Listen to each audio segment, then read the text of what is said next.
പത്തനംതിട്ട മണ്ഡലത്തിലെ പോസ്റ്റൽ വോട്ടുകളുടെ എണ്ണം വരുന്നുണ്ട്. ആറന്മുളയിൽ 3807, അടൂരിൽ 3716, തിരുവല്ലയിൽ 1900, റാന്നിയിൽ 2592, കോന്നി മണ്ഡലത്തിൽ 2126. ലേബിയിലേക്ക് പോകാൻ തോന്നുന്നു.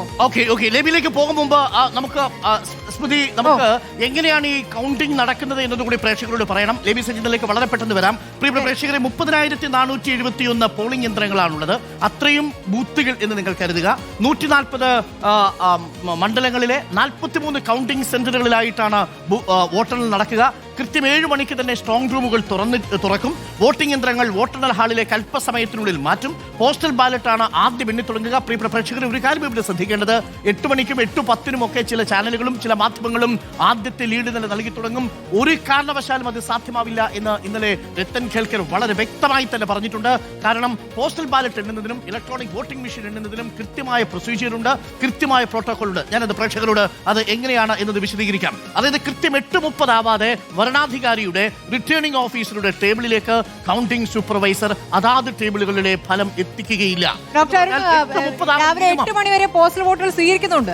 8 മണി വരെ സ്വീകരിക്കും. 8:30 മാത്രമേ വരണാധികാരിയുടെ മുന്നിൽ ആദ്യത്തെ ലീഡ് നിലയെത്തൂ. അതായത് നമ്മുടെ ടാലി ചലിച്ചു തുടങ്ങാൻ കൃത്യം 8:30 ആവും. വേറെ ആരെങ്കിലും അതിന് മുമ്പ് വോട്ടെണ്ണി ചലിപ്പിച്ചാൽ നമ്മൾ ഉത്തരവാദികളല്ല എന്നത് മാത്രമേ നമുക്ക് പ്രേക്ഷകരോട് പറയാനുള്ളൂ. ഇലക്ഷൻ കമ്മീഷൻ എണ്ണുന്ന വോട്ടുകളായിരിക്കും റിപ്പോർട്ടർ TV പ്രേക്ഷകരുടെ മുന്നിൽ എത്തുക.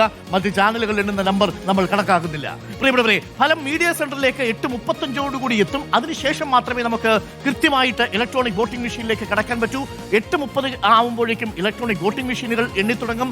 ആദ്യ റൗണ്ട് ഫലം 8:40 നമുക്ക് വരും. യന്ത്രങ്ങൾ പ്രവർത്തനരഹിതമായാൽ മാത്രമാണ് മൊത്തം VVPATകൾ എണ്ണുക. ഇതാണ് ഒരു കൗണ്ടിംഗ് സെന്ററിന്റെ ഘടന. പ്രിയപ്പെട്ട പ്രേക്ഷകർ, ഇത് മനസ്സിലാക്കിയിരിക്കണം. എങ്ങനെയാണ് വോട്ടെണ്ണൽ കേന്ദ്രങ്ങളിൽ പ്രവർത്തനം നടക്കുന്നത് എന്നുള്ളത് ഞാൻ വളരെ ലളിതമായി ഇത് വിശദീകരിക്കാം. ഒരു കൗണ്ടിംഗ് കേന്ദ്രത്തിൽ പ്രധാനമായിട്ടും 14 ടേബിളുകളാണുള്ളത്. അതായത് 14 റൗണ്ടുകൾ ഉണ്ടാവും. 14 ടേബിളുകൾ അടങ്ങുന്ന ഒരു റൗണ്ടാണ് ഉണ്ടാവുക. അതായത് ആ ഓരോ ടേബിളിലും ഒരു കൗണ്ടിംഗ് സൂപ്പർവൈസർ ഉണ്ടാവും, ഒരു കൗണ്ടിംഗ് അസിസ്റ്റന്റ് ഉണ്ടാവും, ഒരു ഒബ്സർവറും ഉണ്ടാവും. ഒരു മേശയ്ക്കും ഒരു കസേരയ്ക്കും ചുറ്റും അങ്ങനെ 14 കസേരകൾ ഉണ്ടാവും. ഓരോ ഇലക്ട്രോണിക് വോട്ടിംഗ് മെഷീനും ഓരോ ടേബിളിലായിരിക്കും ഉണ്ടാവുക. എന്ന് വെച്ചാൽ ഒരു ബൂത്തിന് ഒരു മേശയും ഒരു കൗണ്ടിംഗ് സൂപ്പർവൈസറും ഒരു കൗണ്ടിംഗ് അസിസ്റ്റന്റും ഒരു ഒബ്സർവറും എന്ന നിലയിലായിരിക്കും. ഇതിനോട് തൊട്ടുചേർന്നായിരിക്കും നമ്മുടെ കൗണ്ടിംഗ് ഏജന്റുമാർ, ഓരോ സ്ഥാനാർത്ഥിയുടെയും മുന്നണിയുടെയും ഏജന്റുമാർ ഇരിക്കുക. ഒരു റൗണ്ട് എന്ന് പറയുന്നത് ഈ 14 ടേബിളുകളിലെയും 14 ഇലക്ട്രോണിക് വോട്ടിംഗ് മെഷീനുകൾ എണ്ണിത്തീരുന്നതാണ്. അങ്ങനെ എത്ര റൗണ്ടുകൾ ഉണ്ടെന്ന് അറിയാമോ? ഒരു മണ്ഡലത്തിൽ ശരാശരി 220 ബൂത്തുകൾ ഉണ്ടെങ്കിൽ 220 ഡിവൈഡഡ് ബൈ 14 ഏകദേശം 15-16 റൗണ്ടുകൾ ഉണ്ടാകും. ചില മണ്ഡലങ്ങളിൽ ഇത് 13 റൗണ്ടുകളാണ്, ചില മണ്ഡലങ്ങളിൽ ഇത് 14 റൗണ്ടുകളാണ്. അങ്ങനെ 13, 14, 15 റൗണ്ടുകൾ എണ്ണിത്തീരുമ്പോൾ മാത്രമേ ഒരു മണ്ഡലത്തിന്റെ അന്തിമ ചിത്രം തെളിയുകയുള്ളൂ. ഈ കൗണ്ടിംഗ് കേന്ദ്രത്തിൽ ഒരു റിട്ടേണിംഗ് ഓഫീസർ ഉണ്ടാവും. അദ്ദേഹത്തിനാണ് ഇതിന്റെ പൂർണ്ണ ചുമതല. അസിസ്റ്റന്റ് റിട്ടേണിംഗ് ഓഫീസർമാരുണ്ടാവും, ഒപ്പം മൈക്രോ ഒബ്സർവറും, ഒപ്പം റിട്ടേണിംഗ് ഓഫീസറിന്റെ ക്ലർക്കുമാരും ഉണ്ടാവും. ഇതാണ് ഘടന.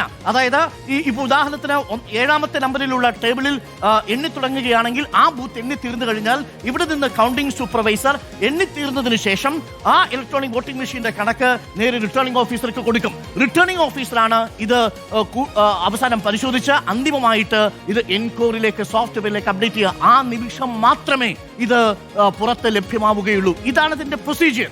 ശരാശരി ഒരു റൗണ്ട് പൂർത്തിയാക്കാൻ, അഥവാ ഈ 14 ടേബിളുകളിലെയും ഇലക്ട്രോണിക് വോട്ടിംഗ് മെഷീനുകൾ എണ്ണിത്തീരാൻ 8 മുതൽ 10 വരെ മിനിറ്റുകളാണ് എടുക്കുക. എന്ന് വെച്ചാൽ 14 റൗണ്ടുകൾ, 15 റൗണ്ടുകൾ ഉണ്ടെങ്കിൽ 150 മിനിറ്റുകൾ എടുക്കുമെന്നർത്ഥം. അത് സാധാരണ രീതിയിൽ മറ്റൊരു തടസ്സവുമില്ലാതെ പുരോഗമിക്കുകയാണെങ്കിൽ. ഇതാണ് പിയാസുനിൽ സ്മൃതി ഇന്ന് കൗണ്ടിംഗ് കേന്ദ്രത്തിൽ നടക്കാൻ പോകുന്നത്. അതുകൊണ്ട് തന്നെ 8:30 ആവാതെ പോസ്റ്റൽ ബാലറ്റിലെ ഫലസൂചനകൾ ലഭ്യമാവില്ല.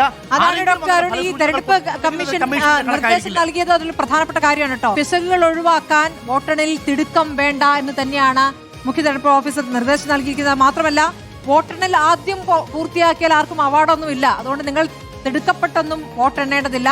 പതുക്കെ കൃത്യമായി പിശകുകൾ ഒഴിവാക്കി വോട്ടെണ്ണുക എന്നുള്ളതാണ് നിർദ്ദേശമായി വന്നിരിക്കുക. അപ്പോൾ 8:30 തുടങ്ങും.